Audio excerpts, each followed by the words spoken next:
ಎಲ್ಲರಿಗೂ ನಮಸ್ಕಾರ. ಎಲ್ಲ ವಿದ್ಯಾರ್ಥಿಗಳು ಹಾಗೂ ಪೋಷಕರಿಗೆ ಮಾಧ್ಯಮಗಳಲ್ಲಿ ತಾವು ನೀಟು ಪರೀಕ್ಷೆ ವಿಳಂಬ ಆಗ್ತಾ ಇರೋದ್ರಿಂದ KCET ರ್ಯಾಂಕ್ ಆಧರಿಸಿ ಯಾವ ವೃತ್ತಿಪರ ಕೋರ್ಸ್ಗಳಿಗೆ ನಾವು ಹಂಚಿಕೆಯನ್ನು ಮಾಡ್ತೀವಿ ಅದನ್ನು ಶುರು ಮಾಡಬೇಕು ಅಂತನ್ನುವಂಥದ್ದು ಒಂದು ಮಾನ್ಯ ಉನ್ನತ ಶಿಕ್ಷಣ ಸಚಿವರು ಹಾಗೂ ಮಾನ್ಯ ವೈದ್ಯಕೀಯ ಶಿಕ್ಷಣ ಸಚಿವರು ಹಾಗೂ ಕರ್ನಾಟಕ ರಾಜ್ಯದಲ್ಲಿರುವಂತಹ ಎಲ್ಲ ವೃತ್ತಿಪರ ಕೋರ್ಸ್ಗಳ ಕಾಲೇಜುಗಳ ಸಂಘದವ್ರ ಜೊತೆ ನಾವು ಒಂದು ಸಭೆಯನ್ನು ಮಾಡಿ ತಾವು ಮಾಧ್ಯಮದಲ್ಲೆಲ್ಲ ನೋಡಿದ್ದೀರಾ. ಭಾಳಷ್ಟು ವಿದ್ಯಾರ್ಥಿಗಳು ಪೋಷಕರು ಗೊಂದಲದಲ್ಲಿ ಸಹ ಕೆಲವರು ಹೌದು ಇದು ಸರಿ ಇದೆ ಅಂತ ಹೇಳುವಂಥವ್ರು ಇದ್ದೀರಾ, ಕೆಲವರು ಇಲ್ಲ ಇದು ಅನ್ಯಾಯ ಆಗಿಬಿಡುತ್ತೆ ನಮಗೆ ಕಾಯಬೇಕಾಗಿತ್ತು ನೀವು ಅನ್ನುವಂಥವ್ರು ಇದ್ದೀರಾ. ಇಲ್ಲಿ ಪಾಸಿಟಿವ್ ನೆಗೆಟಿವ್ ಎಲ್ಲದೂ ಇರುತ್ತೆ. ಆದರೆ ಕರ್ನಾಟಕ ಪರೀಕ್ಷಾ ಪ್ರಾಧಿಕಾರ ಮತ್ತು ರಾಜ್ಯ ಸರ್ಕಾರ ಎಲ್ಲ ವಿದ್ಯಾರ್ಥಿಗಳ ಹಿತದೃಷ್ಟಿಯಿಂದ 1-2% ಅವರಿಗೆ ಸ್ವಲ್ಪ ಗೊಂದಲ ಆಗ್ಬೋದು, ಟೆನ್ಷನ್ ಆಗ್ಬೋದು. ಆದರೆ ಬಹುತೇಕ ವಿದ್ಯಾರ್ಥಿಗಳ ಹಿತದೃಷ್ಟಿಯಿಂದ ಕೆಲವೊಂದು ನಿರ್ಧಾರಗಳನ್ನ ತೆಗೆದುಕೊಳ್ಳುತ್ತೆ.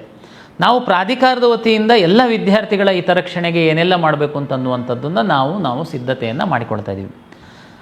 ಮಾಧ್ಯಮಗಳಲ್ಲಿ ವರದಿ ಆಗಿರುವಂಥದ್ದು ಎಲ್ಲ ಪೋಷಕರಿಗೆ ಕೆಲವರಿಗೆ ಬೇರೆ ಬೇರೆ ಥರ ಅರ್ಥ ಆಗಿರುತ್ತೆ, ಕೆಲವರು ಗೊಂದಲಕ್ಕೊಳಗಾಗಿರ್ತೀರ. ಹಾಗಾಗಿ ಪ್ರಾಧಿಕಾರದ ಮುಖ್ಯಸ್ಥನಾಗಿ ನಾನು ಒಂದು ಸಭೆಯಲ್ಲಿ ಏನು ತೀರ್ಮಾನ ಆಯಿತು, ನಾವು ಮುಂದಿನ ದಿನಗಳಲ್ಲಿ ಮೊದಲ ಬಾರಿಗೆ ಈ ಕಂಬೈನ್ಡ್ ಕೌನ್ಸಿಲಿಂಗ್ ಅಂತ ಇಲ್ಲಿವರೆಗೆ ಭಾಳ ದಿವಸದಿಂದ ಬರ್ತಾ ಇತ್ತು, ಮೊದಲ ಬಾರಿಗೆ ನಾವು ಸ್ಪ್ಲಿಟ್ ಮಾಡುವಂಥದ್ದು ಅಂತೇಳಿ. ತಮಗೆಲ್ಲರಿಗೂ ಗೊತ್ತಿತ್ತು ಅಂತಂದರೆ ಲಾಸ್ಟ್ ಇಯರ್ ಸಹ ನಾವು ಫಸ್ಟ್ ರೌಂಡು ಮೆಡಿಕಲ್ಲು ಡೆಂಟಲ್ಲು ಆಯುಷಿಂದುಕ್ಕಿಂತ ಮೊದಲೇ ನಾವು ಮಾಕ್ ರಿಸಲ್ಟ್ ಎಲ್ಲ ಅನೌನ್ಸ್ ಮಾಡಿದ್ವಿ. ಅಂದರೆ ತಾವೆಲ್ಲ ಆಪ್ಷನ್ ಎಂಟ್ರಿ ಮಾಡಿದ್ರಿ. ಹಾಗಾಗಿ ನಿಮಗೆ ಇದು ಪ್ರೊಸೀಜರ್ ಗೊತ್ತಿರುವಂಥವರಿಗೆ ಇದು ಏನು ಕಷ್ಟ ಅಲ್ಲ. ಬಟ್ ಆದರೆ ವಿಶೇಷವಾಗಿ ನಮಗೆ ಪ್ರತಿ ವರ್ಷ ಹೊಸ ವಿದ್ಯಾರ್ಥಿಗಳು ಬರೋದ್ರಿಂದ ಅವರಿಗೆ ಇದು ಹೊಸದಿರುತ್ತೆ. ಏನಪ್ಪ ಆಗುತ್ತೆ ನೋಡಿ, ನೀಟ್ ರ್ಯಾಂಕ್ ಆಧರಿಸಿ ನಾವು ಮೆಡಿಕಲ್ಲು ಡೆಂಟಲ್ಲು ಆಯುಷ್ ಸೀಟ್ಗಳನ್ನ ಅಲಾಟ್ ಮಾಡ್ತೀವಿ. ಉಳಿದಂತಹ ಎಲ್ಲ ಕೋರ್ಸ್ಗಳಿಗೆ CET ರ್ಯಾಂಕನ್ನು ಆಧರಿಸಿ ನಾವು ಅಲಾಟ್ ಮಾಡ್ತೀವಿ. ಜೂನ್ 21ನೇ ತಾರೀಕು ನೀಟ್ ಪರೀಕ್ಷೆ ಇದೆ ಅಂತಂದರೆ ಕಳೆದ ವರ್ಷದ್ದನ್ನು ಲೆಕ್ಕ ಹಾಕ್ತು ಅಂತಂದರೆ ಜುಲೈ 21 ನಂತರ ನಮಗೆ ನೀಟ್ ಫಲಿತಾಂಶ ಬರ್ಬೋದು. ಅಲ್ಲಿವರೆಗೆ ಈ ಕೆಲವೊಂದು ಏನು ನಮ್ಮ ಇಂಜಿನಿಯರಿಂಗನ್ನೇ ಮಾಡಬೇಕು ಅಂತಿರುವಂಥವ್ರು, ವೆಟರ್ನರಿ ಫಾರ್ಮ್ ಸೈನ್ಸೇ ಮಾಡಬೇಕು ಅಂತಿರುವಂಥವ್ರು ಎಲ್ಲರನ್ನೂ ನಾವು ಕಾಯಿಸುವಂಥದ್ರಲ್ಲಿ ಯಾವುದೂ ಅರ್ಥ ಇಲ್ಲ. ಸರ್ ಇಲ್ಲ ಸರ್ ನಾವು ಮೆಡಿಕಲ್ಲೂ ಮಾಡಬೇಕು, ನೀಟ್ ಬರಿತಾ ಇದ್ದೀವಿ, ಒಂದು ವೇಳೆ ಸಿಕ್ಕಿಲ್ಲ ಅಂದರೆ ಪ್ಲಾನ್ B ನಾವು ಇಂಜಿನಿಯರಿಂಗ್ ಹೋಗಬೇಕು. ಓಕೆ, ನೀವು ಏನು ಚಿಂತೆ ಮಾಡೋದು ಬೇಡ. ನಾವು ಏನು ಮಾಡೋಣ ಅಂತ ತೀರ್ಮಾನ ಮಾಡಿದ್ದೀವಿ. ಮಾನ್ಯ ಸಚಿವರ ಒಂದು ಅಧ್ಯಕ್ಷತೆಯಲ್ಲಿ ಎಲ್ಲ ವಿದ್ಯಾರ್ಥಿಗಳ ಹಿತದೃಷ್ಟಿಯಿಂದ ನಾವು ಈ ನೀಟ್ ರ್ಯಾಂಕನ್ನು ಹೊರತುಪಡಿಸಿ ಉಳಿದಂಥ ಕೋರ್ಸ್ಗಳಿಗೆ ನಾವು ಕೌನ್ಸಿಲಿಂಗ್ ಶುರು ಮಾಡ್ತೀವಿ. ನೀವು ನೀಟು ಪರೀಕ್ಷೆ ಬರಿತಾ ಇರುವಂಥವರು, ನಮ್ಮ KCET ಪರೀಕ್ಷೆ ಬರೆದಿರುವಂಥವರು ಸಹ ತಮಗೆ ರ್ಯಾಂಕ್ ಇರುತ್ತೆ. ತಾವು ಇಲ್ಲಿ ಸಹ ಪ್ಲಾನ್ Bಗೋಸ್ಕರ ಏನು ಇಂಜಿನಿಯರಿಂಗೋ ವೆಟರ್ನರಿನೋ ಫಾರ್ಮ್ ಸೈನ್ಸೋ ಏನು ಮಾಡಿರ್ತೀರ ತಾವು ಆಪ್ಷನ್ ಎಂಟ್ರಿ ಮಾಡಿ. ನಾವು ಉದಾಹರಣೆಗೆ ತಮಗೆಲ್ಲ ಗೊತ್ತಿದೆ, ಫಸ್ಟ್ ರೌಂಡು ಕನಿಷ್ಠ 30-40 ದಿವಸ ಸಮಯ ಬೇಕಾಗುತ್ತೆ ನಮಗೆ ಫಸ್ಟ್ ರೌಂಡ್ ಮಾಡುವಂಥದ್ದಕ್ಕೆ. ಯಾಕೆ ಅಂತಂದರೆ ಆಪ್ಷನ್ ಎಂಟ್ರಿಗೆ ಸಾಕಷ್ಟು ಸಮಯ ಕೊಡಬೇಕು, ಜೊತೆಗೆ ಮಾಕ್ ರಿಸಲ್ಟನ್ನು ನಾವು ಪಬ್ಲಿಷ್ ಮಾಡಬೇಕು. ಮಾಕ್ ರಿಸಲ್ಟ್ ಆದಮೇಲೆ ಮತ್ತೆ ತಮಗೆ ರೀಅರೇಂಜ್ ಮಾಡ್ಕೊಳ್ಳುವಂಥದ್ದಕ್ಕೆ ಅವಕಾಶ ಕೊಡಬೇಕು. ಅದರ ನಂತರ ಪ್ರಾವಿಷನಲ್ ರಿಸಲ್ಟ್ ಮಾಡಿ ನಾವು ಫೈನಲ್ ರಿಸಲ್ಟು, ಅಂದರೆ ಮಿನಿಮಮ್ ನಾವು ಏನೇ ಪ್ಲ್ಯಾನ್ ಮಾಡ್ತು ಅಂತಂದ್ರೂ 30 to 40 ಡೇಸು ಫಸ್ಟ್ ರೌಂಡಿಗೆ ನಮಗೆ ಬೇಕಾಗುತ್ತೆ. ಅಂದರೆ ಲೆಕ್ಕ ಹಾಕಿ 21ನೇ ತಾರೀಕು ನೆಕ್ಸ್ಟ್ ಮಂತ್ ಇದೆ ನೀಟು, ಆಗೋಗ್ಬಿಡುತ್ತೆ. ಈ ವಿದ್ಯಾರ್ಥಿಗಳು ಈಗ ನೀಟ್ ಪರೀಕ್ಷೆ ಬರೀತಾ ಇರೋರು ಆಪ್ಷನ್ ಎಂಟ್ರಿ ಮಾಡೋದಕ್ಕೆ ಈಗ ನಾನು ಮುಂದಿನ ವಾರದಲ್ಲಿ, ಅಂದರೆ ಈ ವಾರದಲ್ಲಿ ಏನಾದರೂ ಅಂತ್ಯದಲ್ಲಿ ನಾನು ಫಲಿತಾಂಶ ಕೊಟ್ಟು ಮುಂದಿನ ತಿಂಗಳು ಫಸ್ಟ್ ವೀಕಲ್ಲಿ ನಾನು ಏನಾದರೂ ಆಪ್ಷನ್ ಎಂಟ್ರಿ ಶುರು ಮಾಡಿದರೆ ನೀಟಿಗೆ ಪ್ರಿಪ್ರೇಷನ್ ಮಾಡ್ತಾ ಇರುವಂಥದ್ದಕ್ಕೆ ಏನು ತಾವು ಕಾಲೇಜುಗಳಲ್ಲಿ ಕೂತಿದ್ದೀರಲ್ಲ, ನಿಮಗೆ ಸ್ವಲ್ಪ ಗೊಂದಲ ಡಿಸ್ಟರ್ಬ್ ಆಗುತ್ತೆ. ಏನು ಚಿಂತೆ ಮಾಡೋಕ್ಕೆ ಹೋಗಬೇಡಿ, ನೀವೇನು ಆಪ್ಷನ್ ಎಂಟ್ರಿ ಮಾಡ್ತೀರಾ ಮಾಡಿ. 21ನೇ ತಾರೀಕು ಏನಿದೆ ಆ ರೇಂಜಲ್ಲೇ ನಮ್ಮದು ಮಾಕ್ ರಿಸಲ್ಟ್ ಏನಾದ್ರೂ ಬರ್ಬೋದು. ತಮಗೆಲ್ಲ ಗೊತ್ತಿದೆ, ಮಾಕ್ ರಿಸಲ್ಟ್ ಬಂದಾದಮೇಲೆ ಸಹ ನೀವು ಮೇಲೆ ಕೆಳಗೆ ಎಲ್ಲ ಮಾಡ್ಬೋದು, ಹೊರಗಿನ ಆಪ್ಷನ್ ಎಂಟ್ರಿ ಮಾಡ್ಬೋದು, ಎಲ್ಲ ಮಾಡೋದಕ್ಕೆ ಅವಕಾಶ ಇರುತ್ತೆ. ಹಾಗಾಗಿ ನೀಟ್ ಪರೀಕ್ಷೆಗೆ ಬರಿತಾ ಇರುವಂತಹ ವಿದ್ಯಾರ್ಥಿಗಳು, ಪೋಷಕರು, ನೀವು ತುಂಬ ಇದಕ್ಕೆ ಟೆನ್ಷನ್ ಮಾಡ್ಕೊಳ್ಳೋದಕ್ಕೆ ಹೋಗಬೇಡಿ. ನಿಮಗೆ ಯಾವುದೇ ರೀತಿ ಗೊಂದಲ ಅನ್ಯಾಯ ಆಗದಿಲ್ದಿರೋ ಥರ ನಾವು ಕೌನ್ಸಿಲಿಂಗ್ ಕಂಡಕ್ಟ್ ಮಾಡೋದಕ್ಕೆ ಪ್ಲ್ಯಾನ್ ಮಾಡ್ತೀವಿ. ಓಕೆ ಸರ್, ಹೆಂಗೆ ರಿಸಲ್ಟ್ ಬಂದಿರಲ್ಲ, ಓಕೆ ನೀವು ನಮಗೆ ಎಂಟ್ರಿ ಮಾಡಿಬಿಡ್ತೀರಾ, ರಿಸಲ್ಟ್ ಬಂದಿರಲ್ಲ ನೀಟ್ದು, ನಾವು ಮೆಡಿಕಲ್ ಹೋಗಬೇಕಾಗಿರುತ್ತೆ, ಇಲ್ಲೊಂದು ಸೀಟು ಅಲಾಟ್ ಆಗಿಬಿಟ್ಟಿರುತ್ತೆ, ಏನು ಮಾಡೋದು? ಅಪ್ಗ್ರೇಡೇಷನ್ ಆಪ್ಷನ್ ಕೊಡ್ತೀವಿ, ನೀವು ಚಿಂತೆ ಮಾಡೋಕ್ಕೆ ಹೋಗಬೇಡಿ.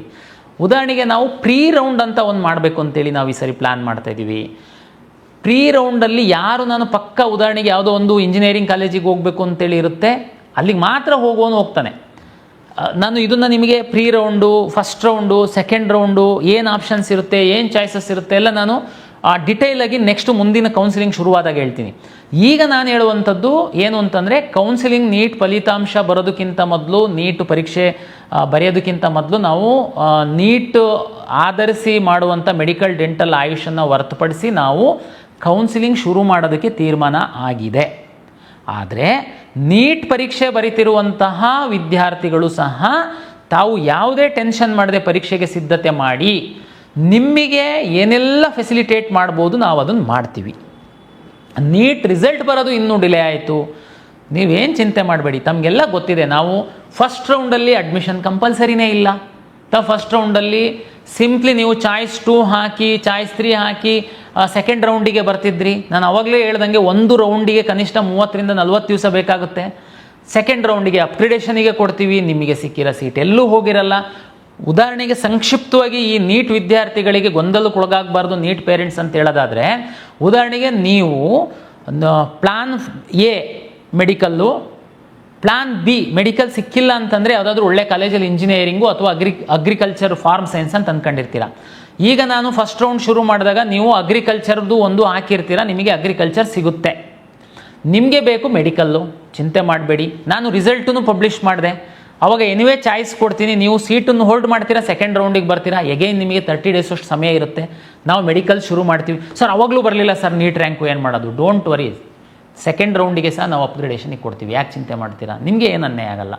ಓಕೆ, ಇನ್ನೊಬ್ರು ಕೇಳ್ಬೋದು, ಸರ್ ಅದು ಅಗ್ರಿಕಲ್ಚರ್ ಸೀಟ್ ಆ್ಯಕ್ಚುಲಿ ನನಗೆ ಬೇಕಾಗಿತ್ತು ಸರ್, ನಾನು ವೆಯ್ಟ್ ಮಾಡ್ತಾ ಇದ್ದೆ, ಈಗ ಅವನು ಸಿಕ್ಕಿದೆ, ನನಗೆ ಅಗ್ರಿಕಲ್ಚರ್ಗಿಂತ ಕೆಳಗಡೆ ಇನ್ಯಾವುದೋ ಒಂದು ಸಿಕ್ಕಿದೆ, ಅವನು ನೆಕ್ಸ್ಟ್ ಮೆಡಿಕಲ್ ಹೋದರೆ ನನಗೆ ಅನ್ಯಾಯ ಆಗುತ್ತೆ ಸರ್, ನಾನು ಬೇರೆ ಅಡ್ಮಿಷನ್ ಆಗಿದ್ರೆ. ನೋ, ಚಿಂತೆ ಮಾಡಬೇಡಿ, ನೀವು ಸಹ ವೆಯ್ಟ್ ಮಾಡ್ಬೋದು. ಯಾರಿಗೆ ಕ್ಲಾರಿಟಿ ಇದೆ, ನನಗೆ ಬೇರೆ ಆಪ್ಷನ್ನೇ ಇಲ್ಲ, ನನ್ನ ಫಸ್ಟ್ ಪ್ರಿಯಾರಿಟಿ ಇದೆ, ನೀವು ಹೋಗಿ ಅಡ್ಮಿಷನ್ ಆಗ್ತೀರಾ. ಯಾರು ಇಲ್ಲ ನಾನು ವೆಯ್ಟ್ ಮಾಡ್ತೀನಿ, ಆ ಮೆಡಿಕಲ್ ಹುಡುಗರು ಏನಾದರೂ ಅಗ್ರಿಕಲ್ಚರ್ ಬಿಟ್ಟು ಮೆಡಿಕಲ್ಲಿಗೆ ಹೋಯ್ತು ಅಂತಂದರೆ ನಾನು ಅದ್ರದ್ದು ಆಸ್ಪರೆಂಟ್ ಇದ್ದೀನಿ, ನಂದು ಜಸ್ಟ್ ಕಡಿಮೆ ರ್ಯಾಂಕ್ ಇದೆ, ನಾನು ಅಗ್ರಿಕಲ್ಚರ್ ಸಿಗ್ತೀನಿ ಅನ್ನುವಂಥದ್ದಿತ್ತು ಅಂತಂದರೆ ನಿಮಗೆ ಸಹ ಅನ್ಯಾಯ ಆಗಲ್ಲ, ಅಪ್ಗ್ರೇಡೇಷನ್ ಆಪ್ಷನ್ ಕೊಡ್ತೀವಿ. ಹಾಗಾಗಿ ಕರ್ನಾಟಕ ರಾಜ್ಯದಲ್ಲಿ ಹಿಂದಿಂದನೂ ಕಂಬೈನ್ಡ್ ಕೌನ್ಸಿಲಿಂಗ್ ಮಾಡ್ಕೊಂಡು ಬಂದಿರುವಂಥದ್ದು. ಆದರೆ ಕಾಲಕ್ಕೆ ತಕ್ಕಂತೆ ಕೆಲವು ಬದಲಾವಣೆಯನ್ನು ಮಾಡಬೇಕಾಗುತ್ತೆ ನಾವು. ಆ ಹಿನ್ನೆಲೆ ಒಳಗಡೆ ನಾವು ಮಾಡ್ತಾ ಇದ್ದೀವಿ. ಹಂಗಂತೇಳಿ ಒಂದು ವರ್ಗದ ವಿದ್ಯಾರ್ಥಿಗಳಿಗೆ ಬಹಳ ದೊಡ್ಡ ಅನ್ಯಾಯ ಆಗುತ್ತೆ ಅಂತನ್ನುವಂಥದ್ದು ಏನು ತಾವು ಭಾವಿಸ್ಬೇಡಿ. ಎರಡೂ ವರ್ಗದ ವಿದ್ಯಾರ್ಥಿಗಳಿಗೆ ನಾವು ಅನುಕೂಲ ಆಗುವ ನಿಟ್ಟಿನಲ್ಲೇ ನಾನು ಡಿಸೈನ್ ಮಾಡ್ತಾ ಇದ್ದೀನಿ. ಹಾಗಾಗಿ ತಾವು ಧೈರ್ಯವಾಗಿರಿ.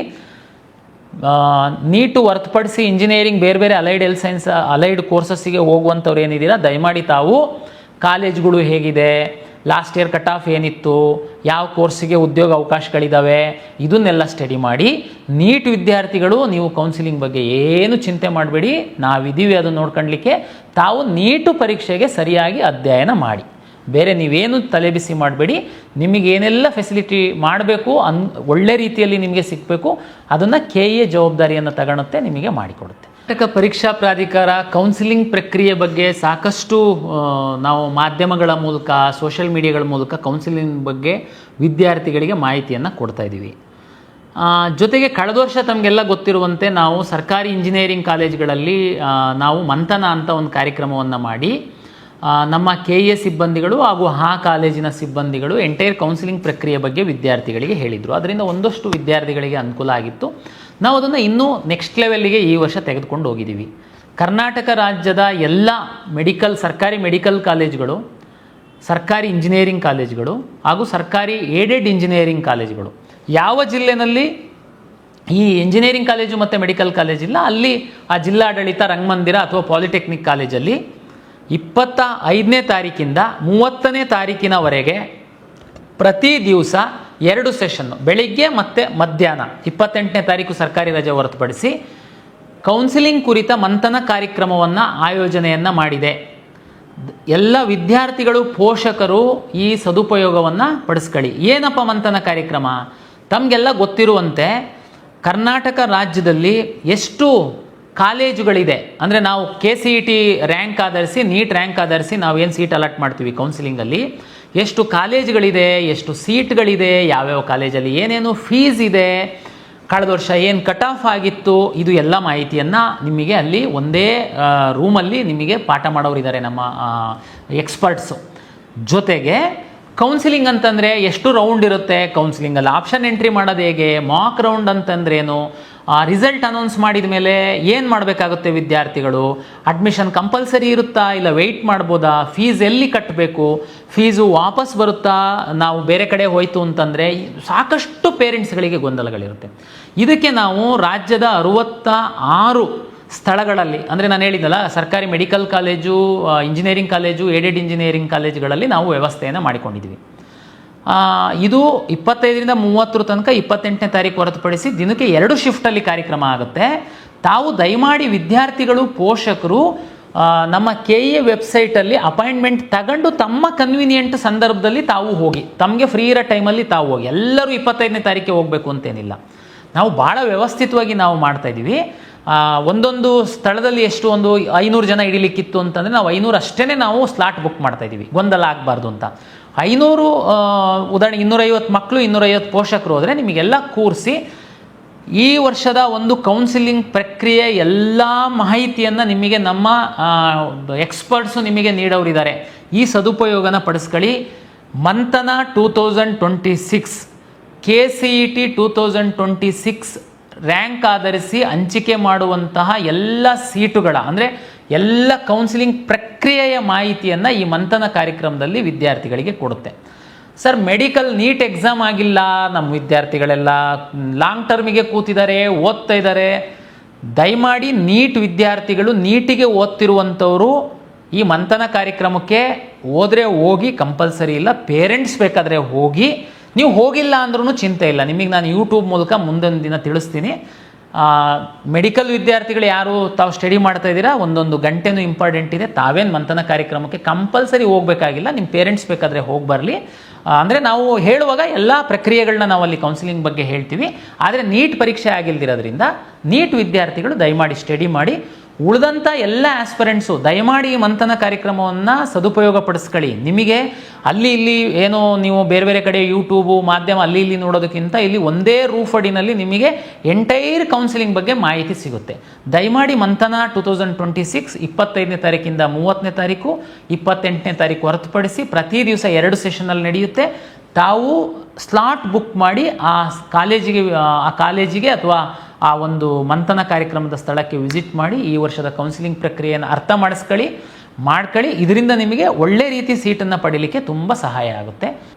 ತಮಗೆಲ್ಲ ಗೊತ್ತಿರುವಂತೆ ಕರ್ನಾಟಕ ಪರೀಕ್ಷಾ ಪ್ರಾಧಿಕಾರ KCET ರ್ಯಾಂಕನ್ನು ಕೊಡುವಂಥದ್ದು ದ್ವಿತೀಯ PUC 12th ಸ್ಟ್ಯಾಂಡರ್ಡ್ ಮಾರ್ಕ್ಸ್ ಆಧಾರದ ಮೇಲೆ. ನಾವು PCMBಗೆ ಪರೀಕ್ಷೆಯನ್ನು ನಡೆಸಿದ್ದೀವಿ. ತಾವು PUC 12th ಸ್ಟ್ಯಾಂಡರ್ಡಲ್ಲಿ ಏನು ತಾವು PCMB ಸಬ್ಜೆಕ್ಟಿಗೆ ಮಾರ್ಕ್ಸ್ ತಗೊಂಡಿದ್ದೀರಾ, ಅದರ ಆಧಾರದ ಮೇಲೆ ವಿವಿಧ ರ್ಯಾಂಕ್ಗಳನ್ನು ಕೊಡುವಂಥದ್ದು ತಮಗೆ ಗೊತ್ತಿದೆ. ಸದ್ಯದ ಪರಿಸ್ಥಿತಿಯಲ್ಲಿ ಏನಾಗಿದೆ, ಬೆಸ್ಟ್ ಆಫ್ 2 ಕರ್ನಾಟಕ ಸ್ಟೇಟ್ ಬೋರ್ಡಿಂದು ಫಲಿತಾಂಶವನ್ನು ತೆಗೆದುಕೊಂಡು ಕೊಡೋದಕ್ಕೆ ನಾವು ವೆಯ್ಟ್ ಮಾಡ್ತಾಯಿದ್ವಿ. ತಮಗೆಲ್ಲ ಗೊತ್ತಿದೆ, ಈಗಾಗಲೇ 2ನೇ ಫಲಿತಾಂಶ ಹೊರ ಬಂದಿದೆ. ಅವರು ಬೆಸ್ಟ್ ಆಫ್ 2 ಮಾಡಿ ನಮಗೆ ಡೇಟಾವನ್ನು ಹ್ಯಾಂಡ್ ಓವರ್ ಮಾಡ್ತಾಯಿದ್ದಾರೆ. ಅಲ್ಲಿಗೆ ಕರ್ನಾಟಕ ರಾಜ್ಯದ ಸ್ಟೇಟ್ ಬೋರ್ಡಲ್ಲಿ ಏನು ಪರೀಕ್ಷೆಯನ್ನು ನಡೆಸ್ತಾರೆ, ತಾವೆಲ್ಲ ಯಾರು ಕರ್ನಾಟಕ ಸ್ಟೇಟ್ ಬೋರ್ಡಿನ ವಿದ್ಯಾರ್ಥಿಗಳಾಗಿದ್ದೀರಾ, ನಿಮ್ಮದು ಏನು ನಮಗೆ ಪ್ರಾಬ್ಲಮ್ ಇಲ್ಲ, ನಾವು ಬೋರ್ಡಿಂದ ನೇರವಾಗಿ ತೆಗೆದುಕೊಳ್ತೀವಿ. CBSE ಪರೀಕ್ಷೆ ಫಲಿತಾಂಶ ಬಂದಿರಲಿಲ್ಲ. ರಾಜ್ಯದಲ್ಲಿ ಟೋಟಲ್ಲು 18,000 ಸ್ಟೂಡೆಂಟು CBSE ಬೋರ್ಡ್ ಅವರು ನಮ್ಮ KCET ಪರೀಕ್ಷೆಯನ್ನು ಬರೆದಿದ್ದೀರಾ. 8,900 ವಿದ್ಯಾರ್ಥಿಗಳು ಬೇರೆ ರಾಜ್ಯದವರು CBSE ಬೋರ್ಡಲ್ಲಿ ನೀವು ಅಪಿಯರ್ ಆಗಿರುವಂಥವ್ರು ಇದ್ದೀರಾ.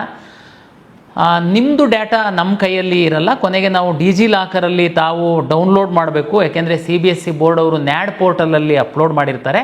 ತಾವು ಡಿಜಿಲಾಕರಲ್ಲಿ ಲಾಗಿನ್ ಆಗಿಬಿಡ್ತು ಅಂತಂದರೆ ಅದು ಅಲ್ಲಿ ಮಾರ್ಕ್ಸ್ ಕಾರ್ಡ್ ಡೌನ್ಲೋಡ್ ಆಗುತ್ತೆ. ಅದರಿಂದ ನಾವು ಫೆಚ್ ಮಾಡುವಂಥದ್ದು. 18,000 ಕರ್ನಾಟಕ ರಾಜ್ಯದಲ್ಲಿರುವಂತಹ CBSE ಕಾಲೇಜುಗಳು, ಹೊರ ರಾಜ್ಯಗಳಲ್ಲಿರುವಂತಹ CBSE ಕಾಲೇಜುಗಳಲ್ಲಿ 8,000 ವಿದ್ಯಾರ್ಥಿಗಳು. ತಾವು CBSE ಸ್ಟೇಟ್ ಬೋರ್ಡ್ ಅವರು ಅಪ್ಲೋಡ್ ಮಾಡಿರೋದು ನೀವು ಪ್ರಯತ್ನ ಮಾಡಿದರೆ, ಆದರೂ ನಮಗೆ ಶೇಕಡ 70% ಅಷ್ಟೇ ಬಂದಿದೆ, ಇನ್ನೂ 30% ಬಂದಿಲ್ಲ. ಬಂದಿರೋದ್ರಲ್ಲಿ ಸಹ ಸಣ್ಣ ಕೆಲವು ವಿದ್ಯಾರ್ಥಿಗಳು ಬಂದೇನು ಹೇಳ್ತಿದ್ದಾರೆ, ಕಳೆದ ವರ್ಷದವರು, ಈ ವರ್ಷದವರಲ್ಲ, ಕಳೆದ ವರ್ಷದವರು ಇಂಪ್ರೂವ್ಮೆಂಟ್ ಪರೀಕ್ಷೆಯನ್ನು ತಗೊಂಡಿದ್ವಿ, ಆ ಇಂಪ್ರೂವ್ಮೆಂಟಲ್ಲಿ ನಮಗೆ ಮಾರ್ಕ್ಸ್ ಬಂದಿರುವಂಥದ್ದು ಡಿಸ್ಪ್ಲೇ ಆಗ್ತಾ ಇಲ್ಲ ಅಂತ ಫ್ಯೂ ವಿದ್ಯಾರ್ಥಿಗಳು ಸಹ ತಾವು ಹೇಳ್ತಾ ಇರುವಂಥದ್ದು. ಅದು CBSE ಬೋರ್ಡ್ ಅವರು ಏನು NAD ಪೋರ್ಟಲಲ್ಲಿ ಅಪ್ಲೋಡ್ ಮಾಡಿರ್ತಾರೆ ಅದು ಬರೋದ್ರಿಂದ ಅದು ಆ ರೀತಿ ಕೆಲವು ವಿದ್ಯಾರ್ಥಿಗಳಿಗೆ ಸಮಸ್ಯೆ ಆಗಿದೆ. ಇದಲ್ಲದೆ ತಮಗೆ ಗೊತ್ತಿದೆ ನಮ್ಮ ಪರಿಸ್ಥಿತಿ ಹೇಗಿದೆ KEಯದ್ದು ಅಂತಂದರೆ, ಭಾರತ ದೇಶದಲ್ಲಿರುವಂತಹ ಎಲ್ಲ ರಾಜ್ಯಗಳಲ್ಲಿ ಕನ್ನಡಿಗರು ಹೋಗಿ ಉದ್ಯೋಗಕ್ಕೋಸ್ಕರ ಇರುವಂಥವ್ರು ಇದ್ದಾರೆ. ಅದು ಸರ್ಕಾರಿ ನೌಕರಿ ಇರ್ಬೋದು, ಖಾಸಗಿ ಇರ್ಬೋದು. ಆದರೆ ತಮ್ಮ ಮಕ್ಕಳು ಅಲ್ಲೇ ಕಲ್ತಿರೋದ್ರಿಂದ ತಮ್ಮ ಮಕ್ಕಳಿಗೆ ಸಹ ನಾವು ಇಲ್ಲಿ KCETನಲ್ಲಿ ರ್ಯಾಂಕ್ ಕೊಡಬೇಕು. ತಾವು ಪರೀಕ್ಷೆಯನ್ನು ಬರೆದಿದ್ದೀರಾ. ಮತ್ತು ನಿಮ್ಮ PUC Manipur state board, Assam state board, West Bengal state board, ಈ ಥರ ಎಲ್ಲ ದೇಶದ ಎಲ್ಲ ಬೋರ್ಡಲ್ಲಿ ತಮ್ಮ ಮಕ್ಕಳು ಪರೀಕ್ಷೆಯನ್ನು ಬರೆದಿರುವಂಥದ್ದಿದೆ. ಅದು ಸುಮಾರು 4,500ದಿಂದ 5,000ದಷ್ಟು ವಿದ್ಯಾರ್ಥಿಗಳಿದ್ದಾರೆ. ಆ ಸ್ಟೇಟ್ ಬೋರ್ಡಿಂದ ನಾವು ಮಾಹಿತಿ ತಗೊಳ್ಳುವಂಥದ್ದು. ಈಗ ಮಹಾರಾಷ್ಟ್ರ, ಕೇರಳ, ಆಂಧ್ರ ಪ್ರದೇಶ ಇಲ್ಲಿ ನಾವು ಕರೆಸ್ಪಾಂಡೆನ್ಸ್ ಮಾಡಿದ್ವಿ. ಮಹಾರಾಷ್ಟ್ರ ಮತ್ತು ಕೇರಳದವರು ನಮಗೆ API ಸರ್ವಿಸಸ್ ಕೊಟ್ಟರು. ಮೇ ಬಿ ಕೇರಳದಲ್ಲಿ ಇನ್ನೂ ರಿಸಲ್ಟೇ ಬರಲಿಲ್ಲ. ಈ ಥರದ್ದು ನಮಗೆ ಸಮಸ್ಯೆ ಇದೆ. ಅದಕ್ಕೆ ನಾವು ಇವತ್ತು ನಾವು ಲಿಂಕನ್ನು ಓಪನ್ ಮಾಡ್ತಾ ಇದ್ದೀವಿ. ತಮಗೆ ಭಾಳ ಸ್ಪಷ್ಟವಾಗಿ ಹೇಳ್ತೀನಿ, ಕರ್ನಾಟಕ ಸ್ಟೇಟ್ ಬೋರ್ಡಿನ ವಿದ್ಯಾರ್ಥಿಗಳಿಗೆ ಅಲ್ಲ ಇದು ನನ್ನ ಒಂದು ಮಾಹಿತಿ. CBSE ಬೋರ್ಡಿನ ವಿದ್ಯಾರ್ಥಿಗಳು ಹಾಗೂ ಭಾರತ ದೇಶದ ವಿವಿಧ ರಾಜ್ಯಗಳ ಬೋರ್ಡ್ಗಳಲ್ಲಿ ತಾವು ಏನು PUC ದ್ವಿತೀಯ PUC ಪರೀಕ್ಷೆ ಬರೆದಿದ್ದೀರಾ, ನಿಮಗಾಗಿ ಇದು ಒಂದು ಮಾಹಿತಿ. ತಾವು ನಮ್ಮ KEA ವೆಬ್ಸೈಟಲ್ಲಿ ತಾವು ತಮ್ಮ KCET ಅಪ್ಲಿಕೇಶನ್ನಿಗೆ ಏನು ಹಾಕುವಾಗ ಲಾಗಿನ್ ಪಾಸ್ವರ್ಡ್ ಇದೆ, ಆ ಲಾಗಿನ್ ಪಾಸ್ವರ್ಡ್ ಹಾಕಬೇಕು. ಓಪನ್ ಮಾಡಿದರೆ ತಮಗೆ CBSE ವಿದ್ಯಾರ್ಥಿಗಳು ಈಗ ಯಾರೆಲ್ಲ ಫೆಚ್ ಮಾಡಿದ್ದೀರಾ ತಮ್ಮದು ಮಾರ್ಕ್ಸು ಡಿಸ್ಪ್ಲೇ ಆಗುತ್ತೆ. ಫೆಚ್ ಆಗಿರುವಂಥ ಮಾರ್ಕ್ಸ್ ಡಿಸ್ಪ್ಲೇ ಆಗುತ್ತೆ.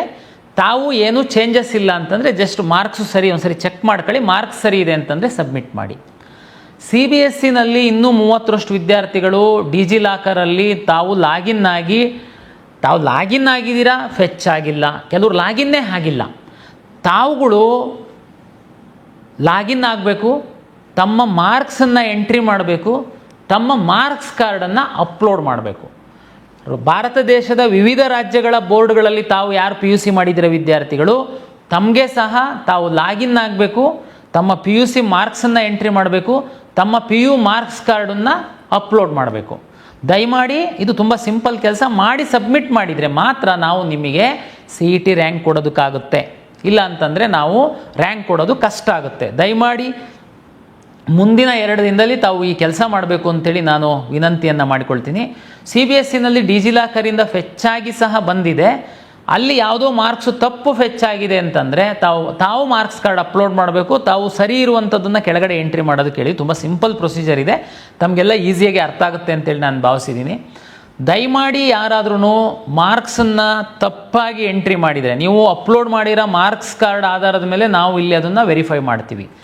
ಅಷ್ಟಕ್ಕೇ ಮುಗಿಯಲ್ಲ. ಯಾಕೆಂತಂದರೆ ಇದು PUCನ 50% ಮಾರ್ಕ್ಸ್ ಆಧಾರದ ಮೇಲೆ ನಾವು ರ್ಯಾಂಕ್ ಕೊಡೋದ್ರಿಂದ ನಾಳೆ ನೀವು ಕಾಲೇಜಿಗೆ ಹೋಗ್ತಿರಲ್ಲ ಸೇರೋದಕ್ಕೆ, ಅಲ್ಲಿ ಮೂಲ ದಾಖಲೆಗಳನ್ನ ಪರಿಶೀಲನೆ ಮಾಡ್ತಾರೆ. ಒಂದು ವೇಳೆ ತಾವ್ಯಾರಾದ್ರೂ PUC ಮಾರ್ಕ್ಸನ್ನು ತಪ್ಪಾಗಿ ಎಂಟ್ರಿ ಮಾಡಿ ತಪ್ಪಾಗಿ ನಮ್ಮಿಂದ ಏನಾದ್ರೂ ರ್ಯಾಂಕನ್ನು ತಗೊಂಡು ತಾವು ಕಾಲೇಜಿಗೆ ಹೋದರೆ ನಿಮಗೆ ಅಡ್ಮಿಷನ್ ಆಗಲ್ಲ ಮತ್ತು ನಮ್ಮ KEA ಕೌನ್ಸಿಲಿಂಗಿಂದ ಹೊರಗಡೆ ಹಾಕ್ತೀವಿ. ಹಾಗಾಗಿ ದಯಮಾಡಿ ನಾನು ಇನ್ನೊಮ್ಮೆ ಹೇಳ್ತಾ ಇದ್ದೀನಿ, ಕರ್ನಾಟಕ ಪರೀಕ್ಷಾ ಪ್ರಾಧಿಕಾರ ನಡೆಸಿರುವಂತಹ KCET 2026 ರ್ಯಾಂಕನ್ನು ಅನೌನ್ಸ್ ಮಾಡಬೇಕು ಅಂತಂದರೆ ದ್ವಿತೀಯ PUCಯ ನಮಗೆ PCMB ಮಾರ್ಕ್ಸ್ ಬೇಕು. ಕರ್ನಾಟಕ ಸ್ಟೇಟ್ ಬೋರ್ಡ್ದು ಏನಿದೆ ಅದು ನಮಗೆ ಆನ್ಲೈನ್ ಮೂಲಕ ನಾವು ತೆಗೆದುಕೊಂಡಿದ್ದೀವಿ. 2 ಎಕ್ಸಾಮ್ ಆಗಿತ್ತು, 2ರದ್ದು ಫಲಿತಾಂಶ ಬಂದಿದೆ. ಬೆಸ್ಟ್ ಆಫ್ 2 ನಮಗೆ ಕೊಡ್ತಾ ಇದ್ದಾರೆ, ನಾವು ತಗೊಳ್ತಾ ಇದ್ದೀವಿ. CBSEದು 70% ವಿದ್ಯಾರ್ಥಿಗಳು ತಾವು ಡಿಜಿಲಾಕರ್ ಮುಖಾಂತರ ತಾವು ಪರ್ಮಿಷನ್ ಕೊಟ್ಟಿದ್ದೀರಾ, ಅದು ನಮಗೆ ಡೌನ್ಲೋಡ್ ಆಗಿದೆ. ತಾವು ಬೇಕಾದರೆ ಚೆಕ್ ಒಂದ್ಸರಿ ಮಾಡಿ ಸಬ್ಮಿಟ್ ಮಾಡಿ. ಯಾರು ಇನ್ನೂ 30% ಡಿಜಿಲಾಕರ್ ಮುಖಾಂತರ ಮಾಡಿಲ್ಲ ಅವರು ನೀವು ಡಿಜಿಲಾಕರ್ ಮುಖಾಂತರ ಮಾಡಿದರೆ ನಮಗೆ ಫೆಚ್ ಆಗುತ್ತೆ. ಇಲ್ಲ ಅಂತಂದರೆ ತಾವಿಲ್ಲಿ ಮಾರ್ಕ್ಸ್ ಎಂಟ್ರಿ ಮಾಡಿ ಮಾರ್ಕ್ಸ್ ಕಾರ್ಡನ್ನು ತಾವು ಅಪ್ಲೋಡ್ ಮಾಡಿ ಸಬ್ಮಿಟ್ ಮಾಡಿ. ಬೇರೆ ರಾಜ್ಯಗಳ ಬೋರ್ಡಲ್ಲಿ ತಾವು ಏನು ವಿದ್ಯಾರ್ಥಿಗಳಿದ್ದೀರಾ, ಉದಾಹರಣೆಗೆ ತೆಲಂಗಾಣದಲ್ಲಿ ಅವರು ನಮಗೆ API ಸರ್ವಿಸ್ ಕೊಟ್ಟಿಲ್ಲ, ತೆಲಂಗಾಣದವರು ಡಿಜಿಲಾಕರಲ್ಲಿ NAD ಪೋರ್ಟಲಲ್ಲಿ ಸಹ ಅಪ್ಲೋಡ್ ಮಾಡಿಲ್ಲ. ನಿಮ್ಮಂಥ ವಿದ್ಯಾರ್ಥಿಗಳಿಗೆ ತಾವು ಮಾರ್ಕ್ಸ್ ಎಂಟ್ರಿ ಮಾಡಿ ತಮ್ಮ ಮಾರ್ಕ್ಸ್ ಕಾರ್ಡ್ ಅಪ್ಲೋಡ್ ಮಾಡಿ. ಇದು ನೀವು ನಮಗೆ ಮುಂದಿನ 2 ದಿನದಲ್ಲಿ ಮಾಡ್ತು ಅಂತಂದರೆ, ಮುಂದಿನ 2 ದಿನ ಅಂತಂದರೆ ನಮಗೆ 23 ಮತ್ತು 24 ಮಧ್ಯಾಹ್ನದೊಳಗಡೆ ತಾವು ಮಾಡಬೇಕು ಅಂತ ನನ್ನ ವಿನಂತಿ. ತಾವು ಮಾಡ್ತು ಅಂತಂದರೆ ನಿಮ್ಮ ಆ ಮಾರ್ಕ್ಸನ್ನು ನಾವು ಕನ್ಸಿಡರ್ ಮಾಡಿ ನಿಮಗೆ ರ್ಯಾಂಕ್ ಕೊಡುವಂಥದ್ದಕ್ಕೆ ಅನುಕೂಲ ಆಗುತ್ತೆ.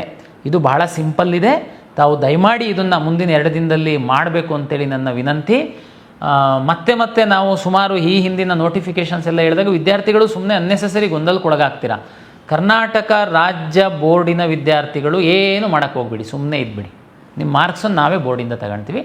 ಉಳಿದವ್ರು ಮಾತ್ರ ನಮ್ಮ ಲಾಗಿನ್ ಆಗಿ ನಾನೀಗ ಹೇಳ್ದಂತೆ ಮಾಡಿ ಅಂತೇಳಿ ಎಲ್ಲರಿಗೆ ವಿನಂತಿಯನ್ನು ಮಾಡ್ಕೊಳ್ತೀನಿ. ಇದು ಟಾಪ್ ಪ್ರಿಯಾರಿಟಿ ಇದೆ, ತಾವು ಮಾಡಲೇಬೇಕು. ನಾವು ರ್ಯಾಂಕ್ ಕೊಡೋದಕ್ಕೋಸ್ಕರ ದಯಮಾಡಿ ಸಹಕರಿಸಬೇಕು ಅಂತ ಎಲ್ಲ ವಿದ್ಯಾರ್ಥಿಗಳು ಮತ್ತು ಪೋಷಕರಲ್ಲಿ ನಾನು ವಿನಂತಿಯನ್ನು ಮಾಡಿಕೊಳ್ತೇನೆ. ನಮಸ್ಕಾರ.